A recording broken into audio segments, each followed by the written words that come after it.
Ça marche. Donc, bonjour à J'ai une voix. tous. Merci Margot de nous Bonjour. donner un petit peu de temps, de nous consacrer un petit peu de temps. Et merci aux étudiants qui nous ont rejoints. Donc, comme je vous disais, pensez à couper vos micros. Et si vous avez des questions, merci de les poser dans le chat. Et puis, bien évidemment, je laisse la parole à Margot pour qu'elle puisse se présenter à vous et qu'elle puisse nous parler de sa carrière et de son parcours et bien évidemment de son métier. Merci à toi et bienvenue Margot. Mais merci à toi.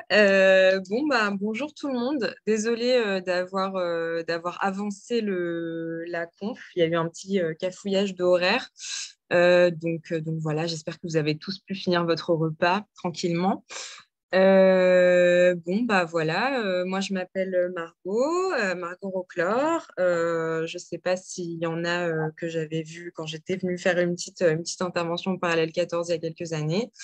Voilà, moi je suis caractère designeuse dans le milieu de l'animation et du coup Johan m'a demandé de faire une petite présentation pour vous. Je vais d'abord me présenter, parler un peu de mon parcours plutôt étudiant, un peu ce que j'ai fait avant de commencer à travailler.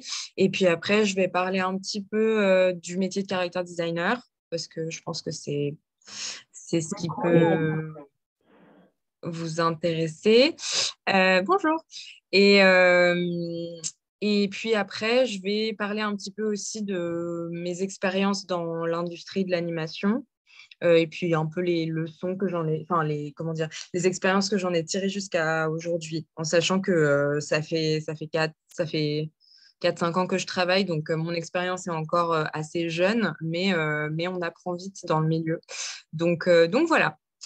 Alors, du coup, concernant mon parcours, alors moi, je suis plutôt spécialisée dans la 2D, dans l'animation 2D, dans le character design en 2D. J'ai assez peu bossé en 3D, mais je pense que ce que je vais vous dire, enfin, en tout cas, l'expérience que je vais vous partager aujourd'hui, Enfin, je pense que c'est quelque chose qui peut complètement être appliqué aussi à un travail en 3D, vu que le design, le chara design, en fait, qu'on soit en 2D ou en 3D, c'est à peu près les mêmes méthodes, c'est à peu près les mêmes manières de penser. C'est juste les étapes de modé, de rig, etc., qui sont différentes, quoi. Enfin, en tout cas, en 3D, on va vraiment modéliser le personnage, ce qui n'est pas le cas en 2D. Voilà. Donc, du coup, pour mon parcours, moi, j'étais passionnée par le dessin depuis ma tendre enfance. C'est peut-être le cas pour certains d'entre vous aussi. J'avais vraiment une passion pour le dessin, le cinéma, le dessin animé, la BD. En gros, tous les médiums de l'image et de la narration. C'est un peu un dénominateur commun pour à peu près toutes les personnes que je connais qui travaillent dans l'anime. On a un peu tous les mêmes amours de jeunesse, donc c'est un peu ce qui nous rassemble, enfin en tout cas ce qui nous a tous amenés à vouloir poursuivre cette voie-là, quoi. Donc moi j'ai commencé prenant des cours de dessin de manière assez intensive pendant à peu près 8 ans, en gros de la sixième à la fin du lycée. En sortant du bac, j'ai fait un bac général littéraire. Et en sortant du bac, en fait, je me suis inscrite dans ce qu'on appelle une classe préparatoire en art appliqué. C'est en gros une classe préparatoire qui permet de... En fait, c'est un cursus qui tourne autour des métiers d'art. Donc, ça va être de la sculpture, de la perspective. En fait, on va pratiquer en fait tout un tas de matières qui nous permettent de nous préparer au concours des écoles d'art, en fait. Mais des écoles d'art dans leur ensemble. C'est-à-dire que dans la prépa, il y avait des gens qui voulaient être architectes, des gens qui voulaient être designers, des gens qui voulaient faire les beaux-arts et plein de gens qui voulaient faire de la BD et de l'animation. Euh, et donc, l'objectif, c'est d'apprendre plein de choses. Donc, on fait de l'histoire de l'art, de l'histoire de l'architecture, de l'histoire du design, du modèle vivant, de la peinture, de la sculpture, de la perspective, tout ça, quoi. Et à la fin de l'année, on passe des concours, en gros, donc des écoles qui nous intéressent. Donc moi, personnellement, j'ai tenté 4 écoles qui sont toutes en France. J'ai tenté l'école Émile Cole qui est à Lyon, l'EMCA qui est à Angoulême, les Gobelins à Paris et les Arts Déco. Donc, je ne sais pas du tout si c'est des écoles dont vous avez entendu parler. Bon, peu importe au final, mais en gros, c'est les écoles un peu d'anime principales qu'il y a en métropole. Et voilà. Et du coup, j'ai passé donc, le concours des Gobelins. J'ai été reçue au Gobelin. Donc, en fait, j'ai démarré ma formation au Gobelin en 2017. Et c'était une formation, un cursus de 4 ans. Voilà. Ce qui était intéressant avec la classe préparatoire, c'est qu'en fait, c'est un moment où en fait, on sort du bac. Souvent, quand on sort du bac, alors je ne sais pas du tout s'il y a des étudiants parmi vous qui sont en première année ou qui sortent tout juste du bac ou qui, voilà. Mais moi, ce que j'ai trouvé intéressant en fait avec cette année post-bac assez générale, c'est que ça permettait de diversifier un peu ses connaissances artistiques, ses références, sa culture visuelle, ce qui est assez, enfin, ce qui, je pense, est assez intéressant et même assez primordial pour faire du design. Parce que c'est vrai que quand on sort du lycée, bon, moi, ça fait un petit moment quand même déjà, même si ça ne se voit pas tant que ça, quand on sort du lycée, on a tendance un peu tous à avoir les mêmes références. Donc souvent, ça dépend de ce qu'on aime, hein, mais voilà, souvent, ça peut tourner autour de Disney, Miyazaki. Des mangas, enfin voilà, moi ça tournait beaucoup autour de Disney, Miyazaki et certains mangas. Pour d'autres, ça peut être, je ne sais pas, certains peut-être d'entre vous, certains jeux vidéo ou certains, en tout cas certains types de visuels auxquels on est beaucoup, enfin, qu'on aime bien et du coup, c'est nos références principales. Et c'est vrai que ces années-là, ces premières années-là d'études après le bac, c'est intéressant parce que ça permet de s'ouvrir en fait à d'autres influences artistiques. Et moi, cette année de classe préparatoire, elle m'a bien aidée là-dessus. Parce qu'en fait, quand on s'ouvre à d'autres influences artistiques, ça permet comment dire, de trouver aussi des références qui nous sont propres. Et ça influence beaucoup le travail personnel quand on fait du design, du chara design ou même quand on fait du décor, enfin même quand on fait plein de choses comme ça. Et ça aide à, entre guillemets, trouver, enfin en tout cas s'approcher de trouver un style, entre guillemets, bien évidemment, qui nous est propre. Et je trouve ça assez intéressant. En fait, je me suis rendu compte que je n'ai pas du tout lancé le diaporama. Du coup, je vais lancer ça. Euh, voilà. Normalement, ça devrait. Est-ce que, Johan, tu peux me confirmer qu'il y a bien des images C'est qui bon, passent? parfait. C'est bon? C'est parfait. Génial. Heureusement, je m'en suis rendu compte maintenant et pas après 4 heures. Super, merci. Alors, du coup, donc j'ai fait 4 ans d'études au Gobelin. En gros, les études, et je pense que c'est ce que vous aussi vous faites à Parallèle 14, mais l'idée, c'était d'expérimenter un peu toute la chaîne de production d'un film d'animation, qui est à peu près la même pour une série et qui est à peu près la même en 2D ou en 3D. J'ai fait de la 2D et de la 3D. Donc, en fait, à l'école, au Gobelin, on a fait du character design, de l'animation 2D, en passant par le compositing, le montage. Donc, beaucoup de choses, très diverses. Mais en même temps, ça permet voilà, d'expérimenter un peu tous les postes dans la chaîne de production d'un film d'animation ou d'une série. Et ça permet en fait vraiment de se familiariser avec l'aspect concret des choses. Donc j'ai eu une formation en animation 2D, un peu de 3D et notre cursus était probablement un peu comme le vôtre. Donc ça se présente sous forme d'exercice qui peuvent prendre plusieurs formes, donc de l'animation de personnages, du lip sync, de la création de personnages en rapport avec un projet, tout ça. Et on avait aussi des projets en groupe, donc des films en groupe, chose je crois aussi que vous avez en fin d'année. Donc nous, on avait en fait des films en groupe à réaliser, un film court destiné au Festival d'Annecy, un film de 45 secondes et un film de fin d'études qui là était faisait au maximum 5 minutes. Moi, j'ai fait un film de fin d'études, on était 6 personnes, ou 7, non, 6. Voilà, donc c'était une expérience intéressante. Je pense que c'est une bonne expérience de faire des projets en groupe quand on veut bosser dans l'anime, parce que c'est un milieu en fait où travaille quasiment jamais tout seul. Enfin, ou en tout cas, on est toujours en rapport avec une équipe, toujours quelqu'un avant nous et après nous qui va utiliser ce qu'on a fait, etc. Donc, c'est des expériences plutôt intéressantes. Le travail en groupe est assez important pour la suite. Voilà. Qu'est-ce que je voulais vous dire? Hmm, Oui, les études, en tout cas, enfin, à l'école, ce que j'ai trouvé intéressant, en fait, c'était aussi de pouvoir justement être sur plusieurs postes en même temps. Enfin, en tout cas, pouvoir faire du character design, du décor, de l'animation, en tout cas, pouvoir expérimenter différents postes. Et ça permet de découvrir aussi beaucoup de choses, en fait, de découvrir des métiers qu'il y a dans l'anime qu'on ne connaissait pas forcément. En fait, quand on s'est lancé là-dedans.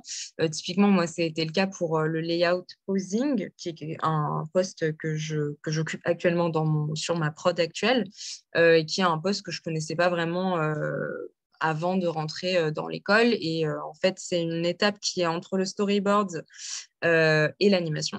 Et en 2D, ce poste existe aussi en 3D, mais du coup, ça consiste plus à mettre en place les plans d'anime en plaçant les personnages dans les décors, etc. Et en fait, c'est la même chose en 2D, sauf qu'en fait, on les dessine, quoi, puisqu'on n'a pas de logiciel 3D pour les placer. Et c'est un boulot qui est très intéressant et c'est quelque chose que j'ai découvert à l'école en faisant des films. Donc voilà, je pense que par rapport à l'expérience étudiante, euh, le bilan que je peux en tirer, même si je suis allée vraiment dans les grandes lignes, je pense qu'on ne peut pas forcément tout apprendre à l'école. Je trouve qu'en anime, on apprend aussi beaucoup en faisant, on apprend aussi beaucoup quand on commence à travailler. Moi, j'ai beaucoup appris en commençant à travailler, mais ce qu'on apprend à l'école, c'est vraiment, vraiment, pour moi, vraiment une base, en fait, un socle hyper important. Ce qu'on fait à l'école, ce qu'on expérimente à l'école, qui ne sont pas forcément des choses qu'on pourra expérimenter dans le milieu pro. Parce que dans le milieu pro, on est aussi très compartimenté dans son poste, dans son rôle. Vous êtes storyboarder, vous faites du storyboard. Vous n'allez pas genre. Enfin, voilà, Alors qu'à l'école, voilà, on peut switcher, on peut se dire, ah, je vais faire du storyboard, ah, ben là, je vais faire de l'anime, là, je vais faire pour vous, je vais faire du rig ou de la modé. Et c'est vraiment une super opportunité, en fait, pour expérimenter plein de postes et voir, en fait, ce qui nous plaît, quoi. Et oui, c'est vraiment une base, un socle sur laquelle on peut vraiment s'appuyer pour ensuite décoller vers le firmament. Voilà. Autre chose dans la partie études que j'ai trouvé importante, c'était les stages. Je ne sais pas à quel point vous avez des obligations de faire des stages ou des opportunités de stage. Mais c'est vrai que les stages, c'est une bonne insertion dans le milieu pro. Et ça permet, en fait, comment dire, en fait, ça permet d'être immergé, comment dire, d'avoir une immersion en fait dans un studio d'anime et de voir concrètement comment ça se passe en fait. Parce que quand on est étudiant, on est un peu dans son truc, on pense à son film de fin d'études, on est dans son truc et tout, et c'est très bien. Mais c'est vrai que le fait aussi d'être dans un studio et de voir exactement comment ça marche, la chaîne de production, etc., ben c'est super intéressant. C'est super intéressant. Moi, j'ai fait... Alors, je précise hein, que les images qui passent là actuellement, c'est des extraits de mon portfolio. Hein. Je ne l'ai pas dit. Mais voilà, c'est juste pour que vous puissiez voir un peu des extraits de mon travail pendant que je parle de mon parcours. Voilà. Oui, j'ai fait 2 stages du coup pendant mes études, un à Londres et un à Barcelone. Mais le stage le plus intéressant que j'ai fait, c'était à Paris, c'était au studio Gaumont, qui fait des prods en 2D et en 3D. J'ai vraiment fait des super rencontres dans cette entreprise et ça m'a notamment aidé à trouver du travail après mon diplôme en fait, parce que quelqu'un que j'ai rencontré à Gaumont, on a beaucoup sympathisé et en fait, c'est grâce à cette personne que j'ai eu mon premier poste en tant que character designeuse à Xilam, du coup en 2018. 2017, je ne sais plus. Voilà, donc c'est aussi l'intérêt des stages, si vous avez des opportunités de pouvoir en faire.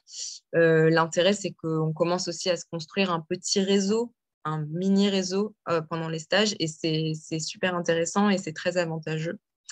Voilà. Donc ça, c'était pour mon parcours. Alors vraiment, en grande ligne, mon parcours, on va dire, étudiant.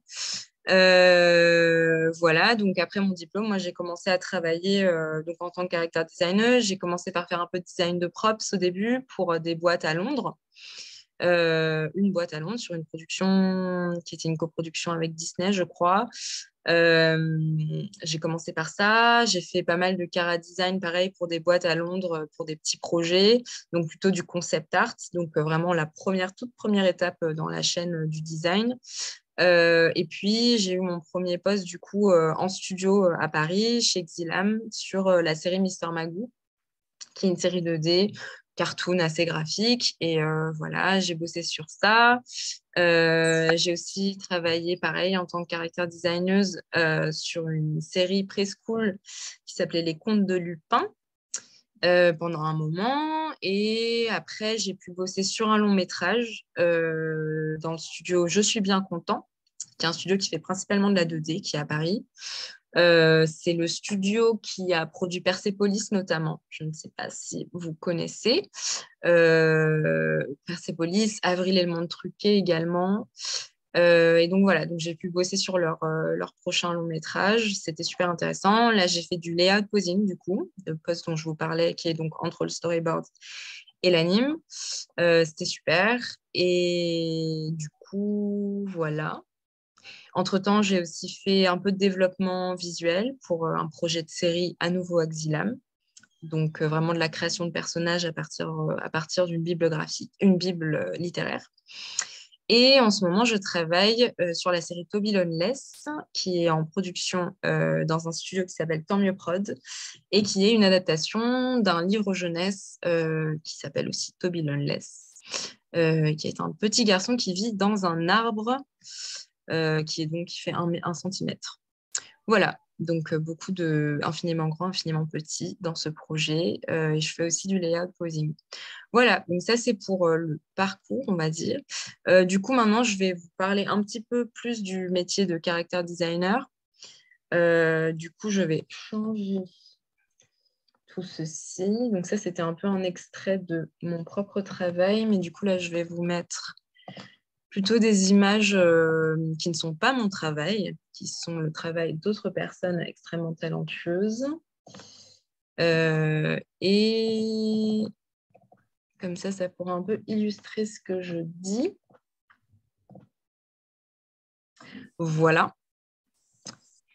Alors, du coup, je ne sais pas à quel point vous savez en quoi consiste le travail de character designer. Je suppose que vous en savez déjà beaucoup.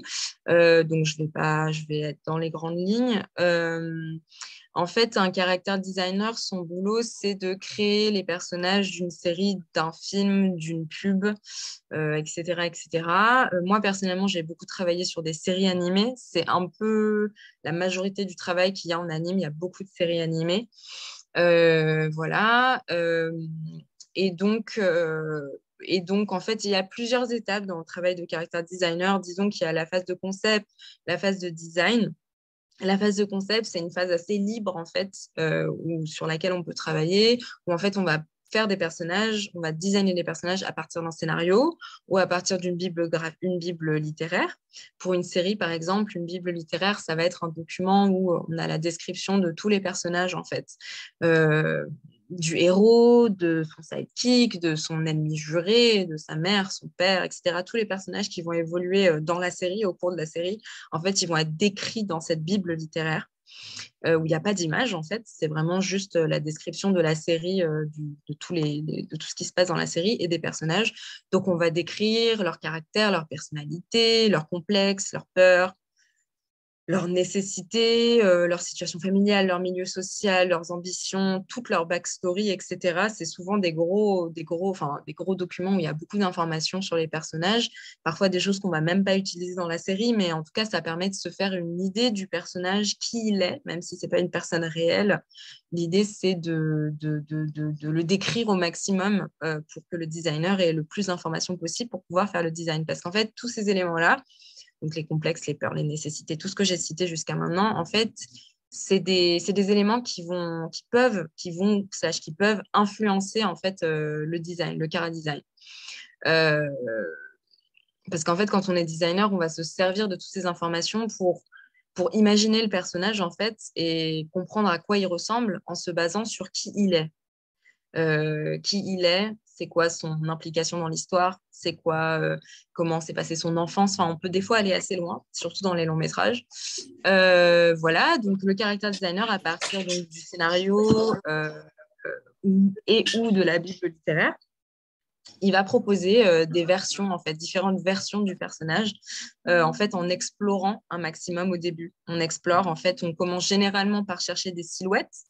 Donc, vous avez eu certainement des exemples qui sont passés là dans le diaporama, mais on va chercher en fait des silhouettes globales du personnage en explorant les formes, en explorant des volumes, euh, pour que en fait le personnage, l'idée c'est que le personnage il soit reconnaissable en fait de loin, qu'il ait une shape souvent. Qu'il ait une shape reconnaissable, c'est un peu la méthode qui est souvent expliquée par les designers de Pixar, bon, qui ont un style particulier entre le cartoon et le semi-réalisme, mais ça marche aussi pour le réalisme. Même les designs réalistes ont besoin de silhouettes fortes, même si c'est des choses qui sont plus dans le détail, c'est quand même très important. La silhouette, c'est vraiment, voilà, c'est vraiment la base du design. Donc, c'est super important. Et en fait, souvent, les designers de Pixar, ils parlent de la notion qu'ils appellent la notion de appeal. Et en fait, appeal, ça veut dire, c'est le charme, en fait. C'est le charme, c'est l'intérêt du personnage, ce qui est intéressant à propos de lui, en fait. Et souvent, cette notion d'appeal, elle est beaucoup soulevée par les designers de Pixar. Et cette appeal, en fait, ils disent, en fait, c'est ce qu'il faut essayer d'amener dans un perso, en fait, que ce perso, il est un charme, mais on va dire, pas un charme gratuit. C'est vraiment en fonction de sa personnalité, en fonction de qui il est, en fait. Ah bah voilà, vous avez des exemples de silhouettes bah là plutôt réalistes pour le coup. Voilà, donc la notion d'appeal, c'est une notion assez large. Ça peut s'appliquer à tout l'ensemble du travail de design. Euh, En fait, c'est comment le character designer, en gros, les questions qu'il va se poser quand il travaille, c'est comment est-ce que je vais designer ce personnage pour que les spectateurs comprennent qui il est. En fait, c'est un peu ça, le truc. Comment je le design pour que les spectateurs comprennent qui il est, puissent s'attacher à lui. C'est souvent ce genre de questions-là qu'on va se poser. Et additionnellement à ça, une des choses les plus importantes, c'est vraiment de servir l'histoire. Pareil, le designer, il sert l'histoire, en fait. Il sert l'histoire qu'on veut raconter. Il faut pouvoir, en fait, en tant que designer, être au service du projet, être au service de la narration. Je pense que c'est quelque chose de très important pour le coup. En fait, je pense qu'il faut connaître son histoire et connaître l'histoire qu'on veut raconter avant de designer le personnage, en fait. Avant de décider à quoi il ressemble, en fait, il faut savoir ce qu'on veut raconter dans notre histoire, quoi. Qu'on fasse un court-métrage, qu'on fasse une série animée, qu'on fasse un film. Et je pense que penser le design avec la narration et avec l'histoire qu'on veut raconter, en fait, ça permet d'éviter, selon moi, hein, ça permet d'éviter les designs génériques qui se basent un peu sur des clichés ou des références visuelles qu'on a vues et revues plein de fois. Voilà. Donc ensuite, après avoir fait le design, avoir exploré des silhouettes, des formes, s'être mis d'accord sur, bon, voilà, le personnage, il ressemble à peu près à ça. Généralement, on fait des poses de trois quarts ou de face pour avoir, en fait, le personnage. C'est bien de le faire en pose aussi, de ne pas avoir des poses trop statiques. Et c'est bien de chercher son personnage avec des attitudes, qu'il ait des attitudes. Je pense que vous voyez beaucoup dans les dessins qui sont en train de passer, là, j'ai pris des extraits de design de Disney, de Pixar, de trucs de jeux vidéo, etc. Et souvent, en fait, les personnages, dans la recherche de personnages, ils sont designés avec une attitude. Ils ne sont pas neutres. C'est-à-dire que vous n'allez pas designer un personnage par exemple, dans une pose, la pose basique là, pour la modée, par exemple, en croix, avec les bras levés, vu que l'idée, c'est de faire transparaître la personnalité du personnage à travers son design, en fait, quand je dis design, c'est aussi à travers sa pose, à travers son attitude, parce que c'est ça aussi le cara design, en fait. Parce que votre personnage, il va bouger, il va faire des choses, etc. Oula, il y a vraiment des images en tout petit. On ne voit pas grand-chose, mais enfin, bref. Donc voilà, moi je conseille beaucoup de plutôt designer son personnage en pose, avec une attitude en fait. Et vous voyez sur les images, c'est très très très très très souvent le cas. Donc voilà, après avoir posé en fait le design de son personnage, on va faire ce qui s'appelle le main pack. Donc le main pack en fait c'est un ensemble. C'est ce qui est en train de passer là. C'est un ensemble en fait de documents à partir de son personnage. En fait, on va le développer. On va en fait faire un turnaround. Je suppose que vous savez ce que c'est. Donc on va le développer. On l'a dessiné de trois quarts, on l'a dessiné de face. Bon, il faut savoir à quoi il ressemble de profil, à quoi il ressemble de dos, à quoi il ressemble de trois quarts dos. Donc voilà, il y aura le turn, il y aura des planches d'expression aussi. Vous en avez vu passer, je pense, si elles n'étaient pas en trop petits. Des planches d'expression, c'est super important aussi pour savoir comment le personnage, comment son visage bouge. Des planches de lips. Les lips, c'est savoir comment il parle en fait. Les shapes de bouche qu'on va avoir quand il va parler. Et ça, je pense que c'est valable pour la 2D et pour la 3D, pour le coup. D'ailleurs, beaucoup des designs qui passent là sont des designs de films 3D de Pixar, etc. Et ça n'empêche, même quand on travaille sur un film, un court-métrage en 3D, en fait, de faire des recherches par le dessin d'abord, avant de passer à la 3D, en fait.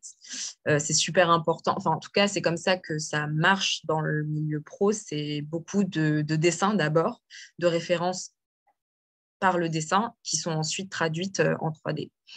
Voilà, donc des lips est aussi très important, enfin en tout cas assez important, des posings d'attitude que vous avez certainement vu passer aussi dans les images, des posings d'attitude en fait. Le personnage, comment est-ce qu'il bouge dans l'histoire, par exemple, je ne sais pas s'il y a un combat ou un truc comme ça, c'est bien en fait de se dire bon ok en fait mais sa pose de combat elle est comment, et quand là à tel moment du scénario il est super triste ou je sais pas, il est super énervé, ou alors il va faire une pause qu'on a vraiment dans notre tête, dans le storyboard, on sait que la pause va être comme ça. Souvent, on va la dessiner à l'avance. On va poser en fait ces choses-là qui sont importantes, on va les poser avant en fait. On va les dessiner et ça va devenir une référence en fait, un ensemble de références pour la suite. Euh, voilà. Donc voilà, donc le main pack, ça permet d'explorer son personnage, d'explorer sa personnalité, de le faire bouger. Et puis c'est, oui, voilà, une source de référence pour tout le travail après qui va être fait, d'animation, de rig. Enfin, en 3D, ce sera du rig, de la modé, de l'anime. Voilà. Et en 2D, ce sera de l'anime aussi.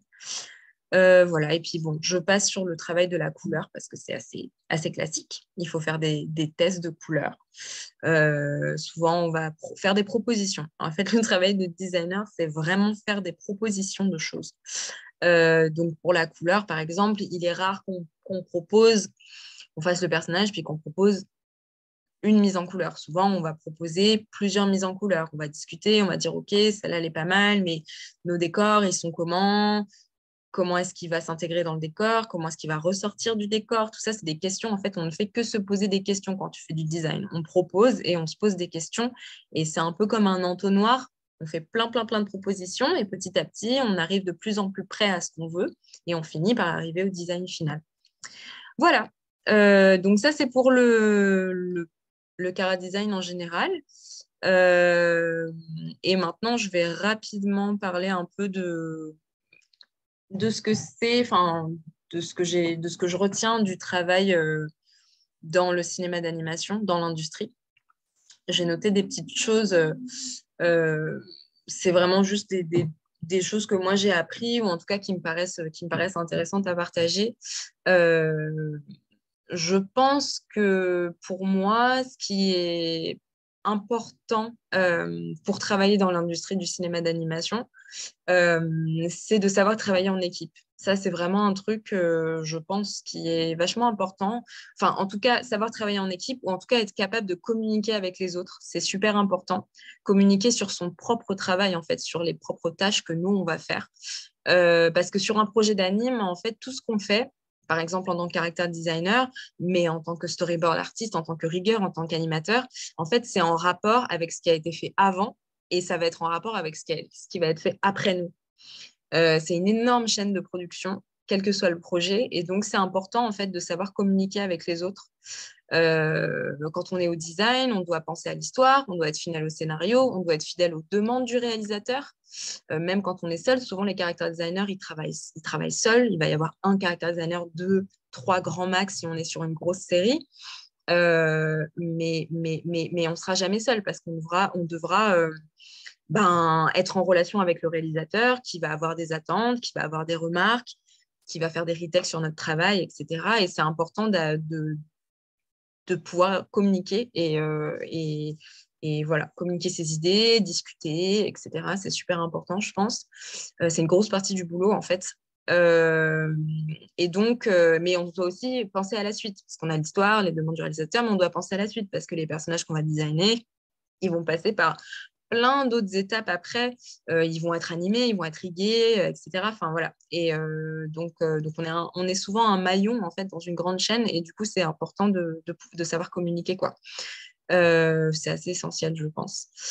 Et puis après, qu'est-ce que j'avais dit Oui, je pense que c'est important, enfin, en tout cas, ça c'est vraiment quelque chose de personnel, mais je pense que savoir diversifier ses intérêts, c'est aussi, ça peut être une force, je trouve, dans le métier. C'est ce que je disais au début, en fait, quand je parlais du fait que être à l'école, moi au Gobelin, le fait que j'ai pu tester comment dire, différents postes euh, au sein de la fabrication de mon film de fin d'études ou d'exercices qu'on avait à l'école ou tout ça. En fait, c'est intéressant parce que, encore une fois, pour cette histoire de communication, par exemple, moi, quand j'étais à l'école, je savais que je voulais faire du chara design, c'était mon objectif en fait. Mais on a fait aussi, à l'école, j'ai appris plein de choses. Par exemple, on a fait du rig, alors que je savais très bien que je n'allais jamais devenir rigueuse. Vraiment, ça n'allait pas arriver.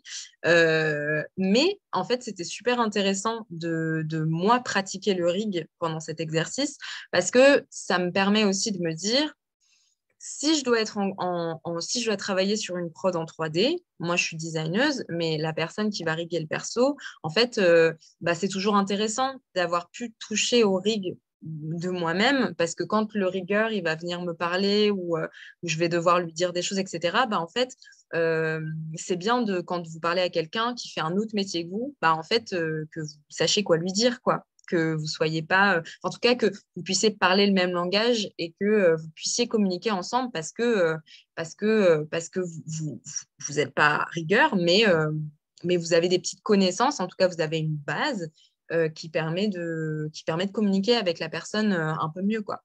Et je pense que c'est intéressant et ça marche, je pense, avec tout type de poste, en fait, entre le storyboard et le design, entre l'anime et le chara. Enfin, vraiment, je pense que ça peut être une force d'être assez, pas polyvalent, mais en tout cas d'avoir touché un peu à plusieurs choses. Et puis ça permet de pouvoir avoir une vision globale du projet aussi, parce qu'on est souvent cantonné à notre poste, à nous, le chara, le rig, la modé, etc., etc. Bon, là, j'adapte par rapport à la 3D, puisque c'est une école de 3D par les 14, mais voilà, on est souvent cantonné à notre poste, et en fait, c'est intéressant aussi c'est intéressant de s'intéresser aux autres maillons de la chaîne, en fait, pour avoir une vision globale de la production, quoi. Voilà, et puis pour finir, je pense aussi pour ceux qui sont intéressés par le character design, moi l'expérience que j'en ai, c'est que je sais que moi, une de mes forces en character design, c'est que je suis capable de m'adapter à différents styles graphiques. Et on a tendance en fait à vouloir absolument trouver son style hyper hyper reconnaissable, hyper voilà, toujours être dans son style avoir un style reconnaissable, etc. Enfin, surtout maintenant avec Instagram et tout, enfin, il y a vraiment un truc de il faut qu'on voit mon dessin et qu'on reconnaisse direct que c'est moi, quoi. Et en fait, c'est très intéressant et ça marche pour beaucoup de personnes. Mais je pense qu'il ne faut pas, en tout cas pour ceux qui veulent faire du design, ne paniquez pas. Do not panique si vous avez l'impression de ne pas avoir trouvé votre style, etc. Parce qu'en fait, c'est aussi intéressant de savoir s'adapter à différents styles. Moi, ça m'a beaucoup aidé en fait à tout simplement trouver du boulot parce que je peux bosser sur une prod cartoon comme sur une prod semi-réaliste. Et en fait, ça permet aussi comment dire, de bosser sur plein de projets différents et de ne pas s'ennuyer finalement. Parce que quand on fait toujours la même chose, ça peut parfois devenir un peu ennuyeux. Donc, c'est aussi très intéressant en fait. Et avoir un style graphique hyper défini et hyper clair, c'est pas forcément obligatoire pour être un bon designer. Il faut aussi savoir s'adapter. Voilà. Voilà. Euh, oui, non, sinon, quand on bosse dans l'anime, on apprend constamment. Chaque nouveau projet, c'est un nouveau challenge. Et on apprend énormément par l'expérience concrète, en travaillant, en faisant, même s'il faut une base de dessin solide quand même pour être character designer. Mais on apprend beaucoup en faisant. Et c'est assez agréable parce que dans le milieu de l'anime, les gens sont vraiment, comment dire, c'est un bassin d'apprentissage, quoi. Il y a des gens très talentueux qui sont très ouverts, qui partagent énormément leur savoir. C'est assez agréable. Bon, pour le milieu de la 3D, je ne sais pas, moi je suis principe dans le milieu de la 2D, mais en tout cas, ça doit être à peu près la même chose. Et voilà, et voilà, c'est toujours un nouveau challenge, une nouvelle prod, et on ne s'ennuie pas, et voilà, c'est très chouette. Donc pour ceux qui veulent y aller, allez-y, faites-vous plaisir. Voilà, c'est fini pour moi, j'ai tout dit. Génial. Je ne me Bravo, suis pas bravo. arrêtée, je n'ai pas respiré pendant 38 minutes. Non, non, mais c'est bien, on tient le timing, donc c'est génial.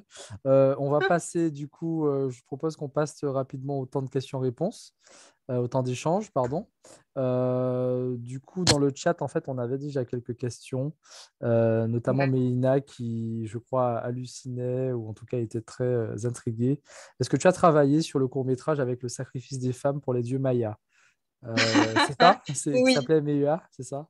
oui, oui, c'est mon film de fin d'études, Ok. tout à fait. Génial. Est-ce que tu peux nous en parler un petit peu? Pourquoi? Parce que moi, je l'ai adoré, hein, ce court-métrage.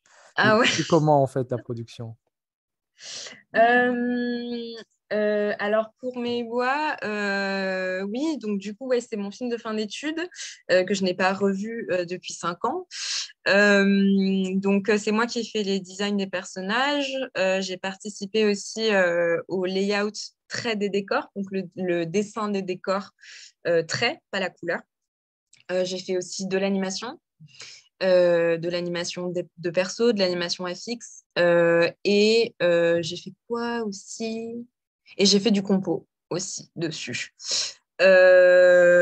C'était une expérience intéressante. Je pense que c'est le cas pour tous les films de fin d'études. Si vous en faites un aussi, ce sera probablement le cas pour vous. C'était très intense, du travail en groupe où en fait au Gobelin on est tous réalisateurs, c'est-à-dire il y a des écoles en fait où il y a un réalisateur qui est déterminé et les autres font partie de son équipe. Au Gobelin, on est tous co-réalisateurs. Donc, il a fallu se mettre d'accord sur beaucoup de choses, sur l'histoire, sur le scénario, sur à quoi ressemblent les personnages, qu'est-ce qu'on veut raconter, etc. À 6, c'est pas évident.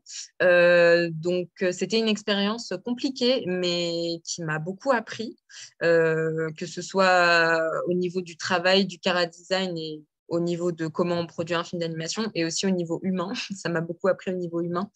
Donc voilà, on a en fait la genèse du film, c'est qu'on a une personne dans le groupe qui avait l'idée de faire un film sur des femmes aztèques qui se rebellaient contre un sacrifice et qui, bon, à la base, elles devaient combattre des conquistadors. Enfin bref, ça allait très très loin. On avait 5 minutes, donc du coup, on a réduit un peu la voilure. Et en fait, on s'est concentré sur le sacrifice. On a beaucoup lu, on a lu en fait des choses dessus. On a essayé de partir de choses réelles, de choses en fait historiques sur les sacrifices aztèques. Après, on a pris énormément de liberté quand même. On a fait quelque chose d'assez grandiloquent avec beaucoup, beaucoup, beaucoup de sang et de morts. Je pense qu'on voulait absolument qu'on nous prenne au sérieux. Du coup, il fallait qu'on fasse un film un film avec des combats, des gens qui meurent et tout ça. Voilà. C'est pas forcément quelque chose que je referais aujourd'hui, mais en tout cas, voilà, la genèse du film, c'est ça. C'est beaucoup. Moi, je pense que ce que je préfère avec le film, c'est vraiment cette relation d'amitié qu'on a construite entre les deux personnages principaux. Qui est pour moi en fait le centre du film, au-delà du sacrifice évidemment qui prend beaucoup de place, mais qui pour moi était plus un contexte pour en fait raconter cette histoire de ces deux filles qui doivent choisir entre leur tradition, leur peuple, leurs croyances et l'amour qu'elles se portent l'une à l'autre, quoi. Donc ça, c'était assez intéressant à travailler comme sujet. Et au niveau des chara design, c'était assez clair dès le départ. On voulait des personnages féminins qui sortent un peu de quelque chose de trop cliché et de trop... En tout cas, on voulait pas faire ces designs de filles au final assez génériques. Pour nous, on voulait quelque chose d'assez graphique et on voulait des personnages féminins qui aient des corps et des visages, comment dire, qui sortent un peu de l'ordinaire, de ce qu'on voit d'habitude, enfin en tout cas dans les films de fin d'études. Donc voilà, et puis et du coup, ouais, c'est compliqué aujourd'hui de voir ces designs parce que c'était il y a vraiment longtemps, donc il y a plein d'erreurs. Mais je suis quand même assez contente d'avoir pu designer des personnages de femmes euh, originaux en fait dans leur dans la manière dont on a dessiné leur corps et dont on a dessiné leur visage et de ne pas avoir des designs trop européanisés, ce qu'on a énormément globalement dans les designs de femmes et de personnages en général. Voilà, je ne sais pas du tout si ça répond à la question. Bien, très très bien. On a une autre question. Est-ce que la couleur est importante dans le caractère design?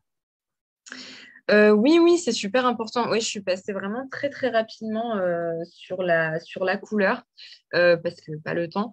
Mais oui, oui, c'est super important. La couleur, en fait, c'est super important de base, mais en fonction de votre projet, en fait, enfin, c'est des curseurs aussi. C'est-à-dire qu'en fonction de votre projet, la couleur du personnage peut devenir primordiale. Enfin, en fait, c'est vraiment, encore une fois, hein, je me répète, c'est vraiment en fonction de ce que vous voulez raconter.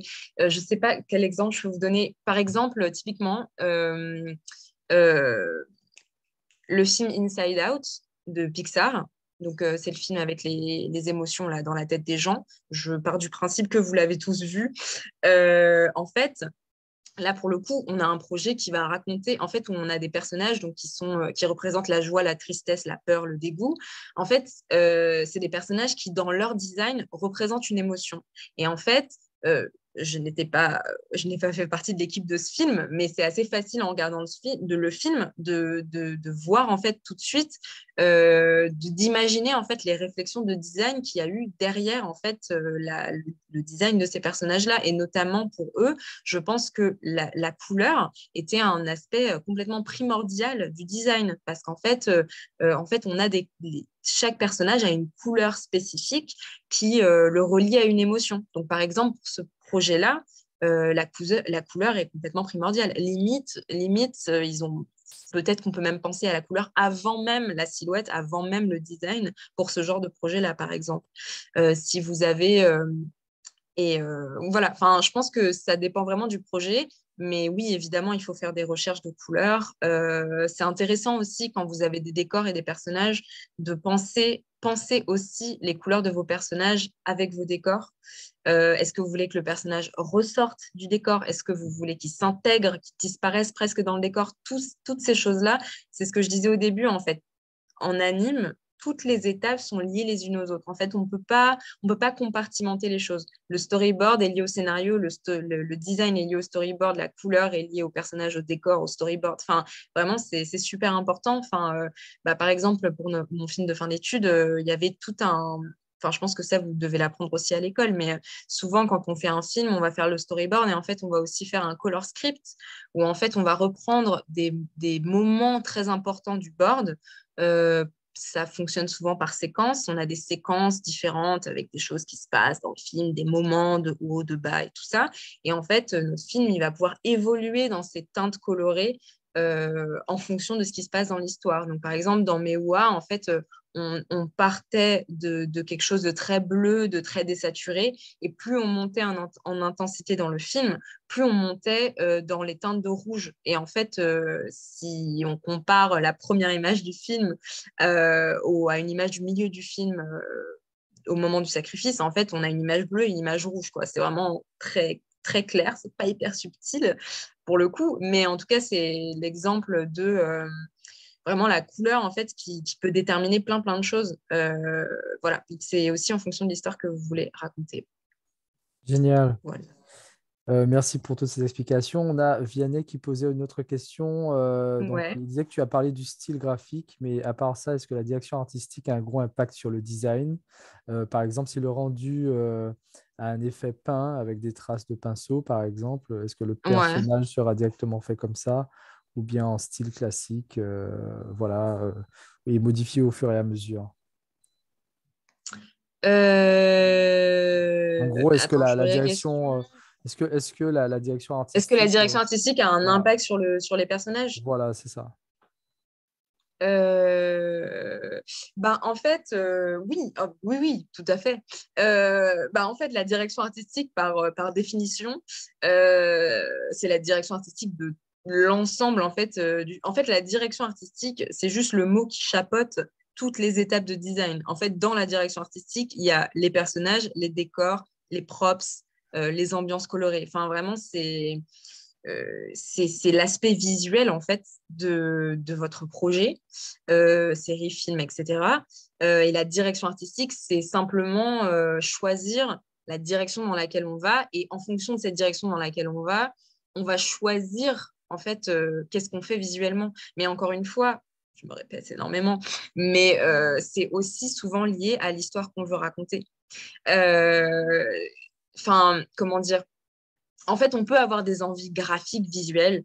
Par exemple, se dire, ah, j'aimerais trop faire un film en 3D, rendu 2D, avec brush, coup de pinceau et tout ça, genre Arcane. Ça peut être un point de départ. Ça peut être un point de départ pour un projet, pour se dire, j'ai envie de faire ça. Mais en fait, mais c'est aussi intéressant de partir de quoi a besoin votre histoire, en fait. Qu'est-ce que vous voulez raconter? Et en fonction de ça, quelle est la direction artistique qu'on va prendre pour appuyer cette histoire, voilà, pour appuyer cette histoire, pour appuyer votre propos, en fait, tout simplement. Euh, donc oui, la direction artistique influence les personnages. Après, il y a, pour le coup, c'est un métier artistique et pour moi, il n'y a aucune obligation de rien du tout. Enfin, c'est-à-dire que c'est pas parce que vous allez décider, par exemple, oui, on va faire, tu disais, des rendus avec un effet paint et des traces de pinceau sur, par exemple, sur les décors, genre dans les décors, vous voulez faire ça. Est-ce qu'il faut que le personnage soit comme ça? Pour moi, non. Enfin, je veux dire, il y a pas d'obligation, il n'y a pas de règle. En fait, techniquement, vous faites ce que vous voulez. Après, c'est pas genre, enfin, la question, c'est pas est-ce qu'on doit faire ça ou est-ce qu'on est obligé de faire ça, c'est si vous le faites, vous avez complètement le droit de le faire ou de ne pas le faire. La question, c'est pourquoi, en fait. Moi, quand j'étais à l'école, souvent, c'était ce genre, en fait, c'est par ce genre de questionnement qu'on arrive au bout de qu'est-ce qu'on veut faire, qu'est-ce qu'on veut dire. En fait, tu peux faire de la 3D Pixar, tu peux faire du rendu Paint, tu peux faire du rendu 2D, tu peux faire du rendu 3D avec de la line, comme ils font là dans plein de films maintenant, mais dans le DreamWorks là, qui va sortir. Euh, tu peux faire ce que tu veux, mais en fait, pourquoi? En fait, moi, c'est souvent la question qu'on pose quand on parle de direction artistique, c'est pourquoi tu fais ces choix-là? Et souvent, on a tendance à se dire, Ah bah parce que je trouve ça beau, je trouve ça joli ou je trouve ça stylé et du coup je fais ça pour ça. Et c'est une réponse comme une autre. Mais ça peut être intéressant aussi de se poser la question de qu'est-ce qui sert le mieux mon histoire, quoi, aussi. Bon, après, quand on est étudiant, on n'a pas non plus la possibilité de faire 1000 trucs, hein, bien évidemment. Là, je parle globalement dans ce que c'est que la direction artistique en termes d'étapes. Voilà. Génial. Euh, Qu'est-ce qui peut motiver à créer un personnage? Bon, je pense que c'est plutôt qu'est-ce qui te motive à créer des personnages. Ouais. Est-ce que tu aurais pu peut-être faire que des décors ou enfin, qu'est-ce qui finalement t'intéresse dans les Qu'est-ce qui me personnages? motive à faire le personnage? Hein, c'est vraiment terrible parce qu'en fait, ma réponse à toutes les questions est la même. C'est-à-dire que raconter des histoires, c'est ça qui me motive en fait. Et j'ai toujours voulu faire du chara design parce que mon objectif profond derrière le design, c'était raconter des histoires en fait. C'est vraiment ça. Et en fait, bon, les décors, c'est très bien, tout ça, mais c'est par les personnages que passe l'histoire quand même, globalement, même si les décors, c'est super important.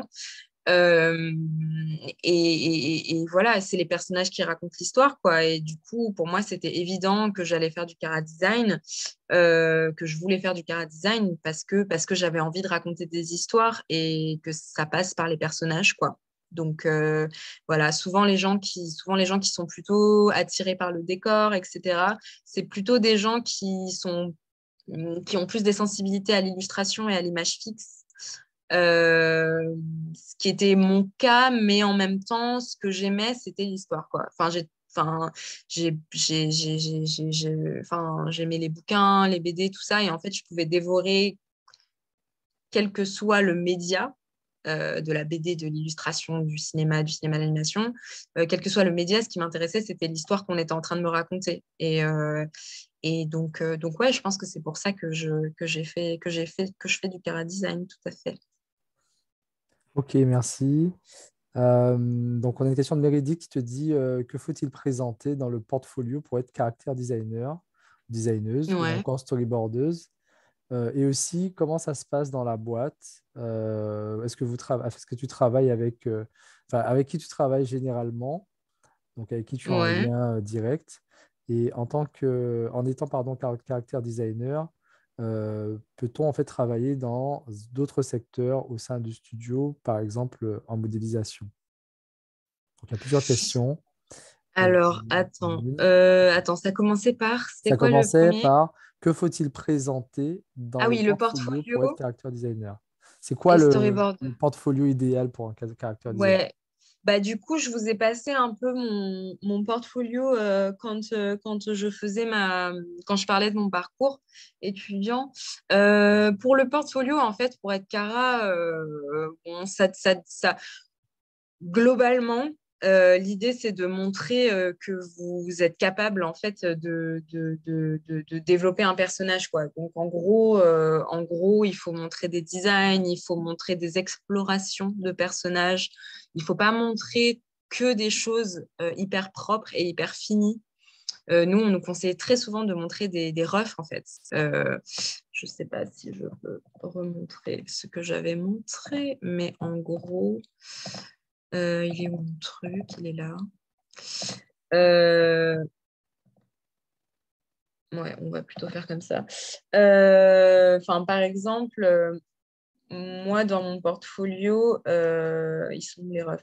Par exemple, j'ai des pages comme ça où en fait, bon, il y a un personnage fini, mais il y a aussi des explorations qui sont refs en fait, qui sont des croquis.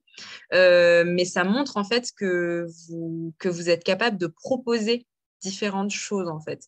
Et de montrer des choses, des personnages qui ont des attitudes, qui ont des expressions, qui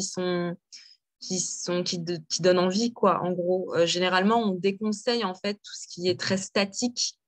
Euh, donc ouais, pas hésiter à montrer des choses qui bougent en fait, voilà, comme des posings. Globalement, en fait, l'idée, c'est de pouvoir montrer un peu tout ce dont j'ai parlé au début, c'est-à-dire des explorations de perso avec de la couleur, tout ça, ou pas, des expressions, des posings, donc des personnages en pose, là, comme ça. Voilà, vous voyez, là, il y a différents petits lutins en bas, donc différents, différentes propositions pour le même personnage. Euh, Là, une planche d'expression. Enfin, en fait, c'est je pense que c'est important de montrer qu'on est capable de faire plusieurs choses en fait sur la chaîne. Donc ouais, expression, posing. Euh, Qu'est-ce que j'avais dit aussi? Proposition de couleurs. Là, c'est un extrait de ce que j'avais fait sur Mister Magoo. Donc là, c'est plutôt des trucs pro, mais oui, et puis moi je mets de l'illustration aussi parce que, alors c'est pas du là ce que je montre, c'est pas du tout des choses qu'on va me demander de faire dans l'industrie du cinéma d'animation. Mais c'est bien aussi de montrer si vous avez d'autres centres d'intérêt, que vous faites de l'illustration, que vous faites de l'illustration en tradi ou des choses comme ça. En fait, ça montre votre originalité, votre identité en fait. Euh, les recruteurs, ils voient 1000 portfolios par jour, donc ce qui peut vous faire ressortir du lot, c'est toujours positif, je pense. Voilà. Ah oui, et puis des petits turns, tout ça, pour montrer que vous maîtrisez le turnaround, c'est bien. Moi, j'en mets pas beaucoup, mais Et du voilà. coup, justement, bah, tu parlais de studio dans ton travail. Avec qui tu es en lien direct, en fait? Comment ça se passe? Tu es entre qui et qui? Euh, C'est-à-dire, Bah, à ton poste, quand tu travailles en tant que ah, character designer, ouais. tu es entre qui et qui? Tu es en lien avec qui directement? Quand on est character designer, on travaille avec le réalisateur. Enfin, ça dépend. En fait, on est soit en lien avec le réalisateur, c'est lui qui va nous briefer, qui va nous valider notre travail, soit avec le directeur artistique, le DA, soit avec son chef, parce que des fois, typiquement quand on est cara sur une série où on va être plusieurs, sur Mister Magoo, on était quatre. Euh, et on va souvent avoir un chef en fait, un chef Cara qui va en fait regarder ce qu'on fait, faire des retakes, corriger et valider en fait.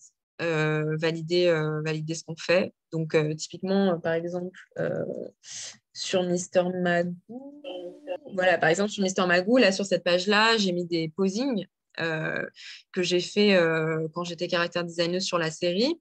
Donc en fait, il y avait plusieurs tâches. Il y avait par exemple là, c'était du design. Donc en fait, on avait des storyboards avec des personnages et on avait des nouveaux personnages dans les épisodes, des guests, des machins, parce qu'ils vont dans l'espace, ils vont à l'hôpital, enfin bref, ils font 1000 trucs dans la série. Et donc on avait des nouveaux designs à chaque épisode à faire en fait. Et donc ça, par exemple, c'est des rendus de design qu'on va faire et le réalisateur ou le directeur artistique, il va regarder ton truc, il va dire, OK, non, là, change la couleur, non, ça, fait plutôt comme ça. Enfin, voilà, c'est quelqu'un qui vous fait un retour sur votre travail, quoi, en gros, et qui valide ce que vous faites. Et là, c'est des posings. Donc, c'est des extraits du storyboard où, en fait, il y a une pose au storyboard qui est hyper extrême, une pose hyper what the fuck ou une expression extrême. Et du coup, il faut la dessiner, en fait, pour faire une référence pour les animateurs. Voilà, donc c'est plutôt le réal, le DA ou son chef, le chef Cara. Voilà. D'accord. Une question sur, alors, qu'est-ce que tu conseillerais justement pour travailler dans l'animation 2D ou la BD? Est-ce qu'il y a des atouts Hmm. à perfectionner ou même des cursus à envisager qui sont vraiment spécifiques à ça? Ok. Est-ce que... Pour travailler dans la 2D et dans la BD, je dirais que ce qu'il faut travailler principalement, c'est le dessin. Euh, Ça me paraît assez... Oui, c'est le dessin en fait. Enfin, vraiment, Du, pour le du coup, de coup, toute façon, du coup, ouais, tu avais une routine, tu as une routine, toi, justement, pour arriver à ce niveau-là que l'on voit, ouais, qui est quand même très, très, très qualitatif. ouais. Quelle a été ta routine finalement? Déjà, tu dessines depuis l'âge de... Oui, en depuis fait, toute petite? Oui, oui, mais enfin, tous les enfants, enfin, ça pour le coup, c'est pas du tout exceptionnel. Enfin, tous les enfants dessinent. C'est juste que moi, j'ai été pas mal encouragée à continuer. Et j'ai commencé à prendre des cours de dessin académiques. Quand je dis académique, hein, c'est juste prendre des cours de dessin comme on aurait aux Beaux-Arts ou quoi, genre du dessin d'observation en fait. Ce qui te permet d'apprendre en fait le dessin au-delà de ton dessin personnel, dessiner des natures mortes, des personnages, du modèle vivant, de la perspective. Tout ça, c'est ce qu'on appelle le dessin académique. Qui sont en fait les bases dont tu as besoin pour ensuite les réinjecter dans ton travail personnel. Typiquement, si, je sais pas, tu veux dessiner dessines des persos semi-réalistes ou réalistes, bah, en fait, ça va être enfin, en fait, la base, c'est d'apprendre à dessiner des vraies personnes, en fait. Donc, ça s'appelle le dessin d'observation ou le modèle vivant, enfin, dessin d'observation, modèle vivant, donc dessiner des vrais gens, savoir, enfin voilà, l'anatomie, dessiner des vraies personnes, quoi. Savoir où sont les muscles, où sont les choses et tout ça, surtout quand on veut faire du réalisme. Donc oui, je dirais que la base, que ce soit pour l'anime 2D ou la BD, c'est le dessin d'observation. Après, la BD, c'est un peu différent parce qu'en BD, tu as énormément de styles différents. Enfin, tu peux, enfin, je veux dire, dans la BD, entre Catherine Meurice et, je sais pas moi, et, les comics de Marvel ou j'en sais rien, Pénélope Bagieux, enfin, je veux dire, il y a des mondes, vraiment, il y a des mondes. Donc, en BD, je pense que ce qui est important, c'est de trouver ta patte. Je pense que c'est très important de travailler son dessin. De toute façon, la base pour l'animation, la BD, c'est le dessin, le dessin, c'est les bases de dessin académique, c'est le dessin d'observation, en fait. Je pense que même si on interroge Pénélope Bagieux, elle te dira qu'elle a fait du dessin d'observation. Enfin, c'est vraiment la base. Même quand tu as un style hyper, hyper fort et une patte hyper enfantine dans la manière dont elle dessine, en fait, elle a fait du dessin d'observation, c'est sûr. De toute façon, c'est la base dans toutes les écoles de BD, dans toutes les écoles d'anime 2D, c'est le dessin d'observation d'abord. Donc oui, moi, en fait, j'ai commencé à prendre des cours de dessin. J'étais en sixième, j'en ai fait jusqu'en terminale, donc, mais je le faisais comme un hobby parce que j'aimais ça. Après, vers la fin, je l'ai fait pour préparer les écoles, mais au début, c'était juste parce que j'aimais dessiner, quoi. Donc oui, je dirais que une routine, ben, la routine, en fait, c'est quelque chose de... Je pense que en prépa, par exemple, pendant mon année préparatoire, en fait, on avait un carnet de croquis à rendre par mois. Donc, en gros, pendant un an, tous les mois, il fallait remplir un carnet de croquis. Donc, quand je dis croquis, c'est pas dessiner, dessiner ces trucs à soi, c'est vraiment du dessin d'observation. Donc, il fallait dessiner. En fait, on dessinait tout le temps. Je dessinais dans le métro, en allant à la prépa, en rentrant dans le bus, dans la rue, dans les cafés, Je dessinais les gens. Dès que j'étais avec des gens, je sortais mon carnet de croquis et je dessinais. Enfin, vraiment, le dessin, c'est vraiment de la pratique, de la pratique, de la pratique, de la pratique. Enfin, et en même temps, ça demande du temps et ça demande beaucoup de persévérance, mais en même temps, ce qui est bien, c'est que, en fait, il faut savoir que tant que vous pratiquez, vous pratiquez, vous pratiquez, en fait, vous allez forcément progresser. C'est ça qui est génial. Des fois, on peut être dans des trucs d'études où, en fait, on se dit, mais à quoi ça sert tout ce que je fais? Je vais jamais y arriver. En fait, en dessin, plus tu pratiques, plus tu progresses. C'est vraiment qui que tu sois, quoi que tu fasses. Enfin, vraiment, ça ne rate jamais, quoi. Donc, du coup, je dirais beaucoup, beaucoup pratiquer le dessin, vraiment faire du dessin d'observation, dessiner des objets, dessiner des gens, dessiner des paysages, des villes, enfin, vraiment, le dessin d'observation, c'est vraiment, vraiment la base pour faire du chara design et pour faire aussi, pour travailler dans l'anime 2D, euh, ouais, je dirais que ouais, c'est ça qui est vraiment la base, quoi. Génial. Dis-moi, on a une question sur les logiciels que tu utilises en fait en prod. Est-ce Ouais. que d'ailleurs tu utilises des logiciels ou bien est-ce que tu es sur support papier? Oula, non, non, je ne suis pas sur papier. On n'est plus du tout sur papier nulle part, sauf vraiment les gens qui font du concept art et qui peuvent être sur papier. Mais non, bah, moi, j'utilise principalement Photoshop, hein. En Cara, on travaille principalement sur Photoshop. Tu es sur tablette graphique? Je suis sur Cintiq, mais la tablette graphique, c'est bien aussi, hein. J'étais sur tablette graphique pendant mes 4 années d'études, enfin mes 3 années d'études. Après, je suis passée sur Cintiq, qui est juste une grosse tablette graphique sur laquelle tu dessines direct, en fait. Donc c'est le passage de l'un à l'autre est assez évident, assez simple. Donc, je suis sur Cintiq. On travaille principalement sur Photoshop en prod 2D. Généralement, les logiciels, c'est soit Toon Boom Harmony, soit Animate, qui était anciennement Flash. Euh, et voilà. Ouais, Toon Boom et Animate. Ouais, Toon Boom Animate. Moi, c'est les 2 logiciels, c'est Photoshop, Toon Boom, Animate. C'est les 3 logiciels sur lesquels j'ai bossé jusqu'à maintenant. Ok. Il y a Arthur, ah non, c'est Clarence qui te demande comment en fait on peut rendre un personnage attachant, Hmm. sur quel levier on peut jouer pour le rendre charismatique. Voilà, en tout cas, tu parlais de l'appeal pour le spectateur, Ouais, l'appealing, tu vois, donc voilà, si tu peux développer un petit peu ouais. cette partie. Bah, en fait, les éléments sur lesquels on peut jouer, c'est tous les éléments, en fait. Enfin, en fait, je dirais qu'il n'y a pas de recette pour rendre ton personnage appealing. Après, évidemment que si tu vas chercher, genre, les gens de Pixar et tout, en fait, il y a une recette. Enfin, chez Pixar, ils ont une recette, je pense, qu'ils réutilisent à chaque fois. En fait, quand tu commences à faire du design, euh, il y a énormément, enfin, il y a des recettes et il y a des réflexes.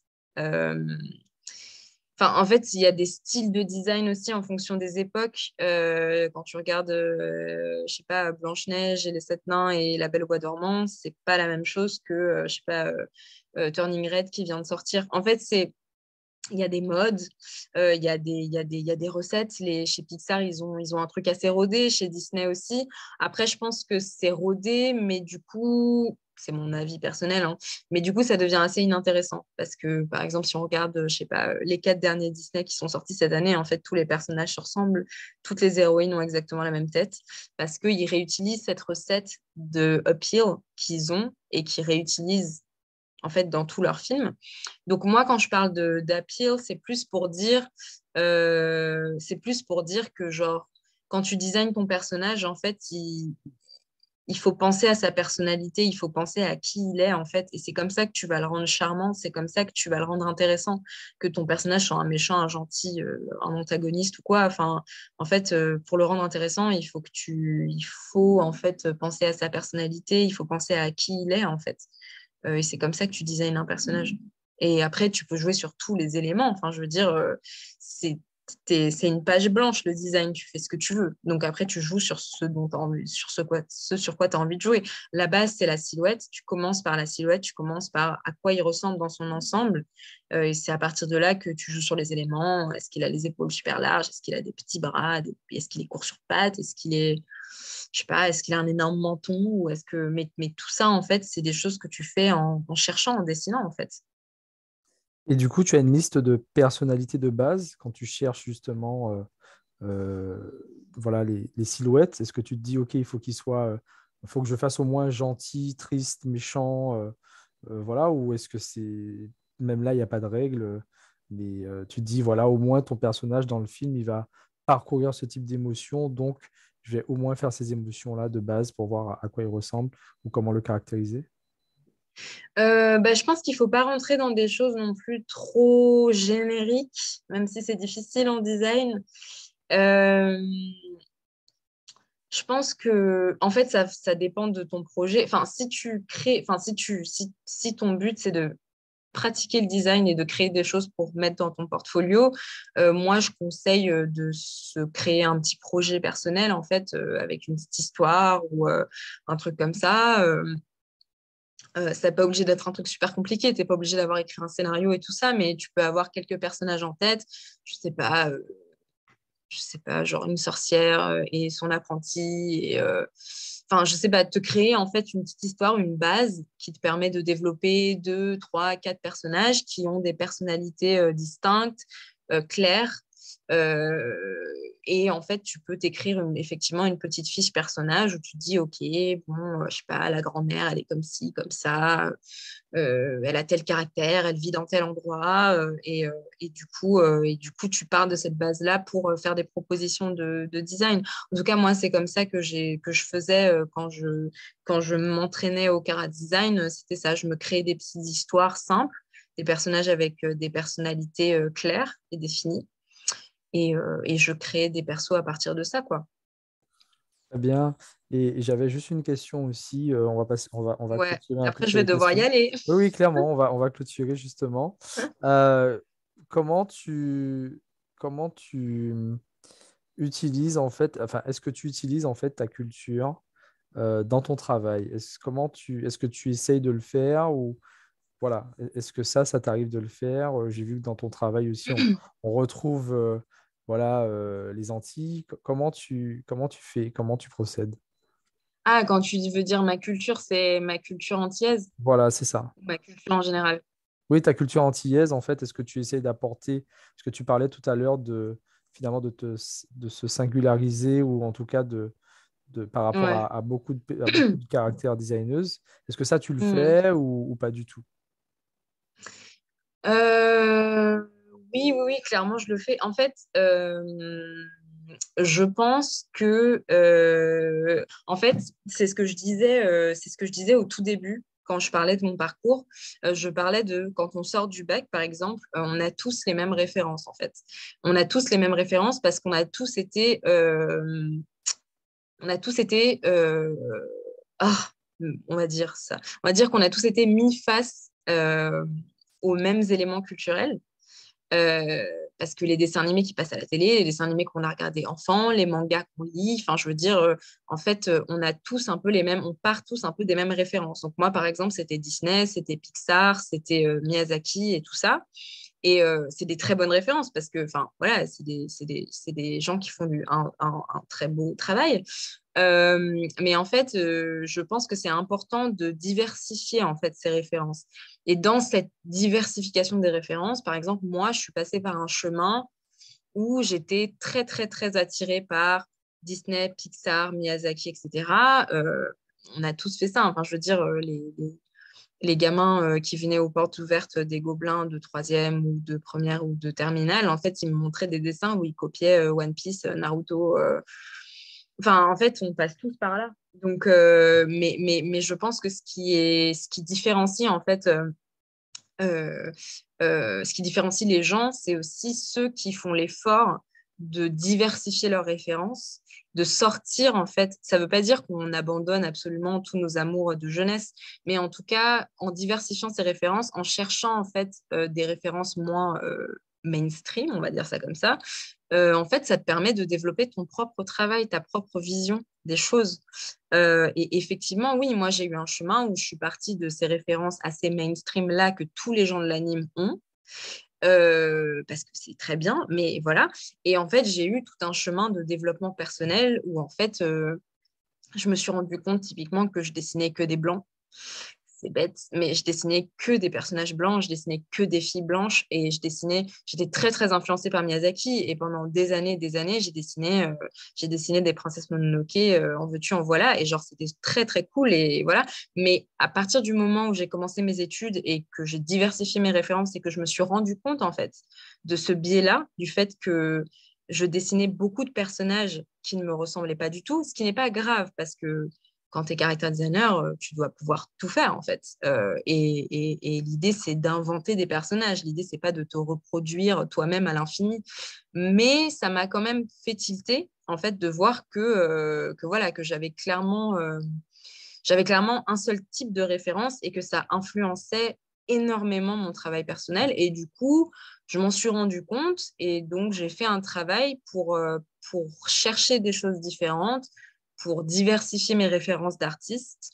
Voilà, pas que regarder Disney, Pixar, Miyazaki, mais aller voir même dans les artistes qui travaillent chez Pixar, il y a des concepts artistes qui font des choses qui n'ont rien à voir avec les films Pixar au final, et c'était super intéressant. Moi, ma première découverte, c'était Carter Goodrich, qui est un illustrateur écossais, je crois, qui travaille sur des films Pixar, mais en fait, qui fait que et qui a un travail au crayon papier hyper personnel et hyper beau. Et moi, j'ai découvert ça, j'ai fait, oh, mais c'est magnifique, c'est trop bien de pouvoir faire ça.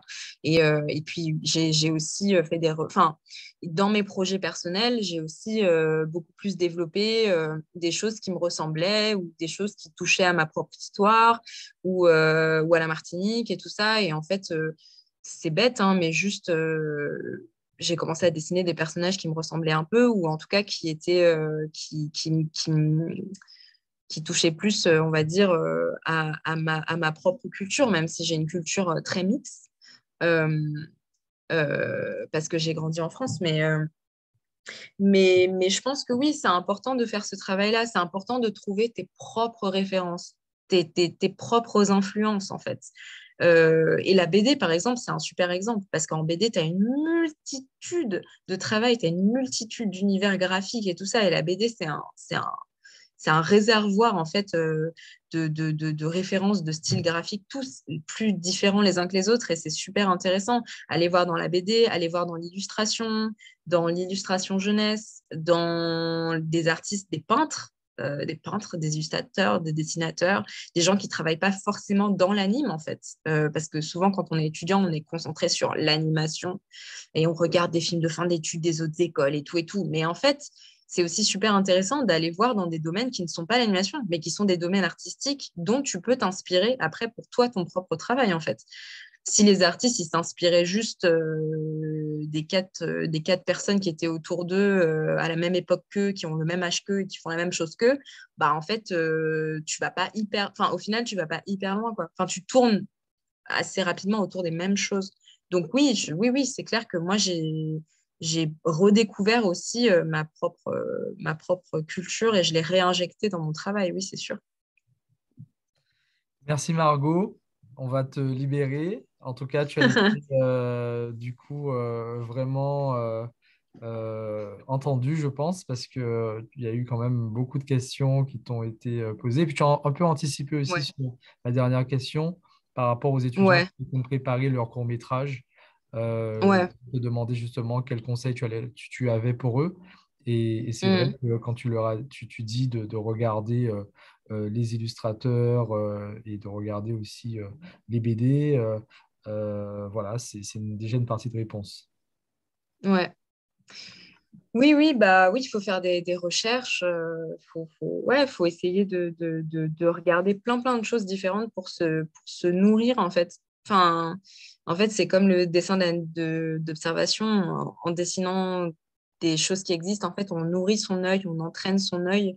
Et je pense que c'est pareil pour la culture artistique. En fait, il faut nourrir comme une plante, quoi. Tu nourris ta culture artistique et en fait, ça rejaillit sur ton propre travail après, quoi. Non, c'est ça. Du coup, ben, on va te libérer. Je te remercie beaucoup. Et puis, si tu as De rien. peut-être un site internet, puisqu'on a Anne-Isabelle qui demande si tu as un site Ouais. internet ou des Oui, profils alors je vais mettre. qui Ben, partagent. j'ai un. Hein? Je disais, en fait, si tu as un profil, ou en tout cas, je pense qu'elle parlait plutôt de réseaux sociaux. Oui, ben Si tu veux bien je poste partager plutôt avec les sur étudiants, comme Instagram. ça, Bah, après, on peut me trouver. Alors, on peut me trouver extrêmement facilement sur Instagram parce que je pense que je suis la seule personne qui s'appelle Margot Roclor sur tout l'Internet du monde. Donc, du coup, donc, du coup, je suis très facilement trouvable sur Instagram juste avec mon nom et mon prénom. Donc là-dessus, voilà. Et après, j'ai un Tumblr pareil. En vrai, tu tapes Margot Roclor sur Google et en vrai, tu tombes que sur moi. Parce que je ne sais pas, je suis peut-être la seule personne qui s'appelle comme ça dans le monde. C'est très bizarre, mais oui, il n'y en a pas mille. Je suis assez facilement trouvable. Mais si tu veux, je t'enverrai tout par mail et puis Oui, tu je pourras vais faire le sur vos étudiants. repartager Oui, aux carrément. étudiants. Ouais. Merci beaucoup. Bonne fin de Eh soirée. ben, de rien. Je sais qu'il est Merci. tard. Et puis, Ouais, bon, à très écoute, vite. it's life. Et Merci puis, ben, beaucoup. bon courage à toi, bon courage à tout le monde. J'ai pas vu vos têtes, mais je vous souhaite bon courage pour le reste de votre année et pour vos projets et tout ça. Voilà. Ah, ils me disent merci sur le soir. Je vais répondre de rien. Voilà, j'ai répondu.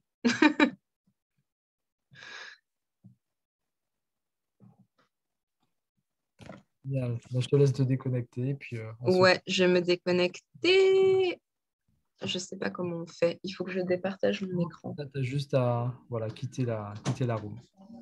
Yes. OK. Bon, salut Johan. Salut Margot.